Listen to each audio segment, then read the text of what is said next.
जंगल का राजा शेर अब बूढ़ा और बीमार हो चुका था। उसमें अब इतनी शक्ति नहीं रही थी कि वो जंगल में जाकर शिकार कर सके।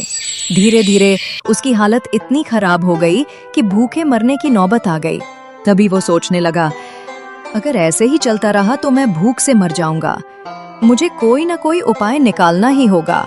थोड़ी देर बाद उसे एक चालाक उपाय सूझा। उसने जंगल की एक चिड़िया को बुलाया और कहा,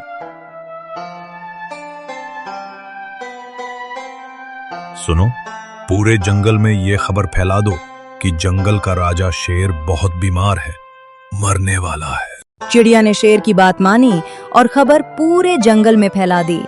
सुनो सुनो, जंगल के राजा शेर बहुत बीमार है और जल्दी मरने वाले हैं और उनकी आखिरी इच्छा है जंगल के सभी जानवरों से मिलना चाहते हैं।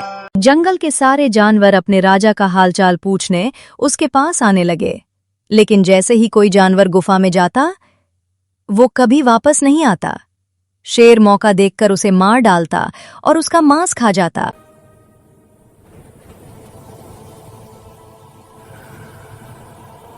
अब शेर को गुफा से बाहर जाने की जरूरत नहीं थी।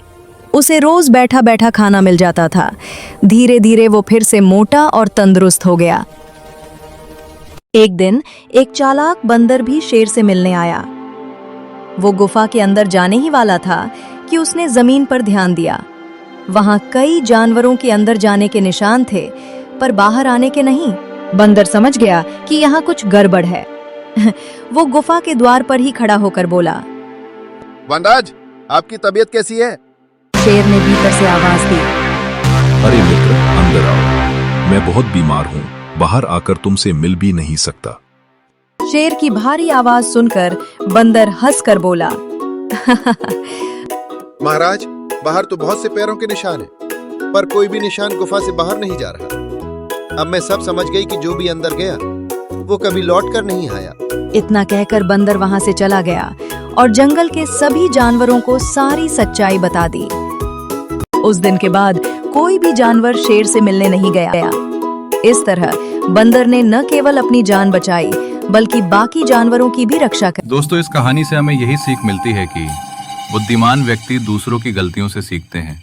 जीवन इतना लंबा नहीं होता कि हम हर गलती खुद करें। इसलिए समझदारी इसी में है कि दूसरों की गलतियों से सीखें और समय का सही उपयोग करें।